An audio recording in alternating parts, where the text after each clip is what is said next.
The 16th BRICS Summit is taking place in Russia's Kazan today. This year's summit will see participation from BRICS founding member nations like Brazil, Russia, India, China and South Africa, alongside new members, which includes Egypt, Ethiopia, Iran and the UAE. The theme of the summit this year is strengthening multilateralism for just global development and security.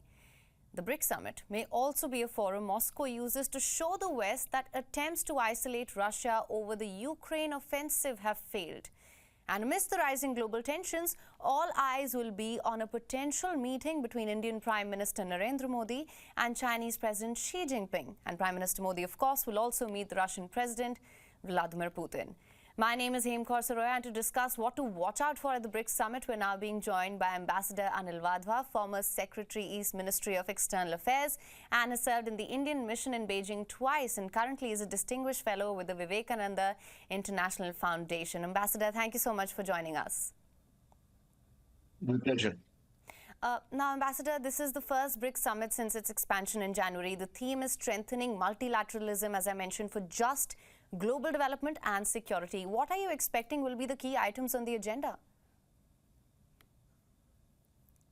I think as far as Russia is concerned, as you rightly pointed out in your opening statement, the Russians would like to see this summit deliberate upon the problems that are facing the current global order. They see it as an era in which the global South and the global East, as they call it, should have its own voice and its say in world affairs.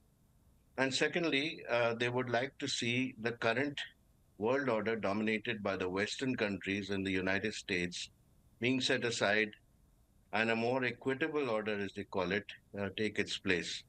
That's number one. Secondly, it's an important time for Russia to showcase its abilities to gather together a number of leaders. Already 32 countries have confirmed participation and 22 of them are being represented at the leadership level. Plus, there are a host of international organizations, including an invitation to the Secretary General of the United Nations to attend this summit. So that Russia would be hoping would be an endorsement of its viewpoint and also proving to be a leadership point, turning point for Russia while the war in Ukraine is on. Third is a question of looking at a possibility of evolving a consensus around a new currency, which will not break the dominance of the Western United States dollar and the euro, so that future sanctions on the global South could be avoided in the future. So that being said, do you reckon that this will serve as an opportunity for Russia to prove to the West that Western sanctions aiming to isolate Russia have failed?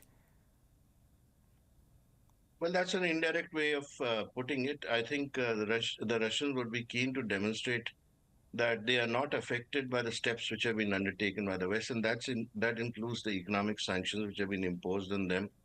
And at the same time, prove to the rest of the world that their leadership remains intact and that a number of countries are actually with Russia. They stand together with Russia as they face economic sanctions and opprobrium from the West. Right, so that being said, Russian President Vladimir Putin echoed Prime Minister Modi's statement that this is not a Western alliance. However, it's not anti-West. That being said, how do you think the BRICS grouping is positioned? So the grouping as such is not anti-West. And of course, there are a few countries over there who would like to take it in that direction. But there are a number of other countries, including India, including Brazil, for instance, who would not like to replace the current world order with something else which is not proven at the time being and which there's no guarantee can replace the global order. Secondly, as far as the discussion on an alternate currency is concerned, again, there is no real consensus on taking that step at the moment because even a free market does not exist within the BRICS countries. And thirdly, of course, the question of unity amongst the BRICS economies at the moment is difficult to achieve because there are underlying geopolitical tensions between a number of members. And many of them don't see eye to eye at the moment. So reaching a consensus on important subjects such as these still seem far away. All right, sir. And of course, as I mentioned, Prime Minister Modi will hold a bilateral with Russian President Putin and may also hold a bilateral with Xi Jinping. This, of course, in the backdrop of what appears to be a thaw in tensions along the LAC between India and China. What's your take on this? What would you be looking out for?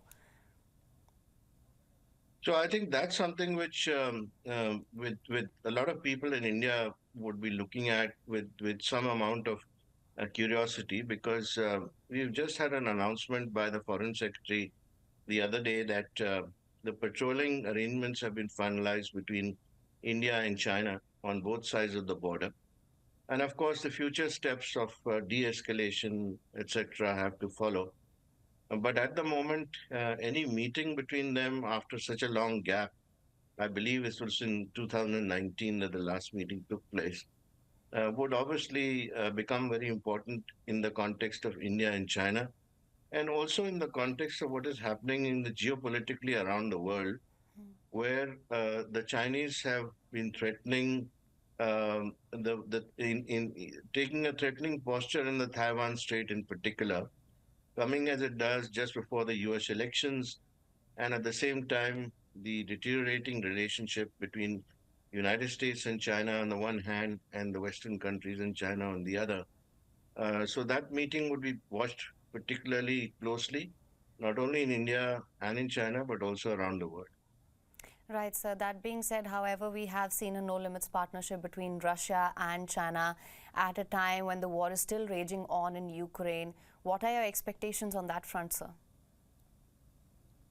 So I think this summit is expected to strengthen that relationship even further. Russia at the moment needs the friendship from China and support from China. And China also at the moment is placed in a situation where it would be happy to go along, because that relationship is strengthening day by day, at least on the economic front, if not on the political front. Economically, both are interdependent on each other. And at the moment, Russia sees China as an important source, not only for its energy needs, but also for its armament supplies and other supplies. And also, as far as the Chinese are concerned, they would like to be seen together with Russia at the moment, so that they can be seen as a country which is not devoid of any friends around the world. And Russia, of course, is an important country to be seen with. At the same time, the Chinese would also like to put forth their viewpoint, making use of the BRICS Summit on various issues which confront the global South. Right, Ambassador, of course, what unfolds at the BRICS Summit remains to be seen. Thank you so much for joining us on WION with your perspective on this, sir. My pleasure.